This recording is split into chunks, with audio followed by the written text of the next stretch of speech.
Bienvenue à tous à cette édition du journal de la mi-journée sur Canal Congo Télévision. Parlons encore de la deuxième journée de la 27e conférence des parties cadres des Nations Unies pour le changement climatique. Eve Bazaïba, vice-premier ministre, ministre de l'Environnement et Développement durable, a échangé avec quelques personnalités et délégations de l'ambassade du Brésil, la directrice de l'Indonésie chargée de l'environnement, ainsi que le ministre de l'Environnement du Congo-Brazzaville au sujet du bassin du Congo, une solution pour l'humanité. Suivez.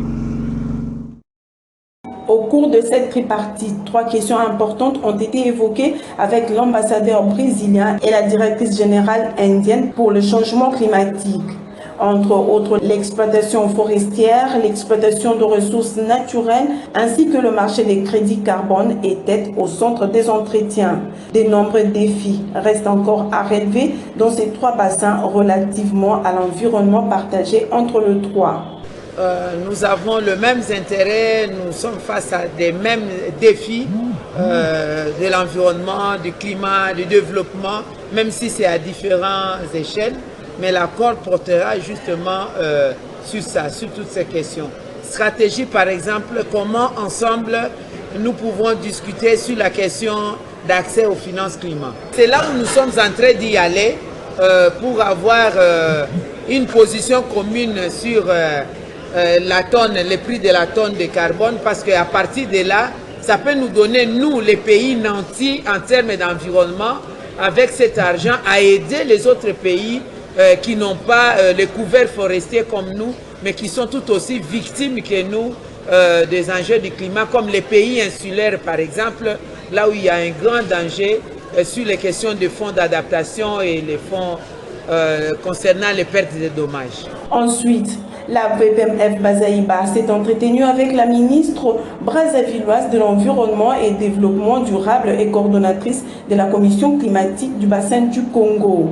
Des échanges fructueux autour des tourbières au sein du bassin du Congo qui est la réponse aux enjeux du climat. Les bassins du Congo constituent une fondation et une solution face au climat avec des tourbières de 116 000 km² pour la RDC et 54 000 km² pour le Congo-Brazzaville. La somme des 2 stocks, près de 31 millions de COD pour 3 à 4 ans de réserve planétaire.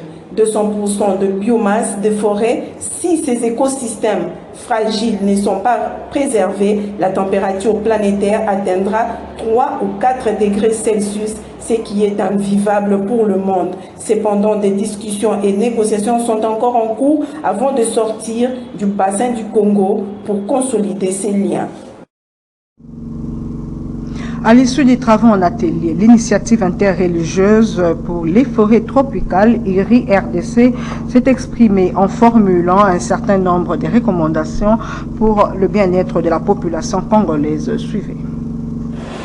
Sur fond de ce qui précède, nous recommandons, concernant la déforestation et le changement climatique, au gouvernement réuni à la pré-COP 27 de prendre des mesures concrètes pour que d'ici 2030, les pays ayant les forêts tropicales humides en grande partie, où vivent environ 60 millions de peuples indigènes, aient les moyens nécessaires pour mettre un terme à la déforestation et à la dégradation des forêts naturelles.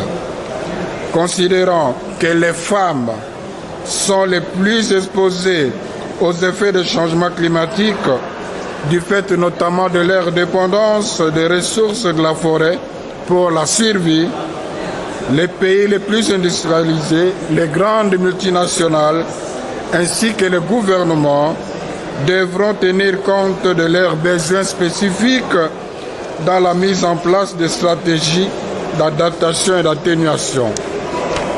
Conformément à l'engagement de plusieurs de nos communautés de foi au désinvestissement dans le secteur des hydrocarbures, nous demandons à l'Assemblée de la pré-COP 27 de faire en sorte que lors de la COP27, le Fonds vert pour le climat ainsi que les autres mécanismes de finances climatiques permettent effectivement à la République démocratique du Congo d'éviter l'exploitation de pétrole et du gaz dans les forêts, d'éradiquer la pauvreté et d'assurer l'accès universel à l'énergie propre à la RDC. Je vous remercie.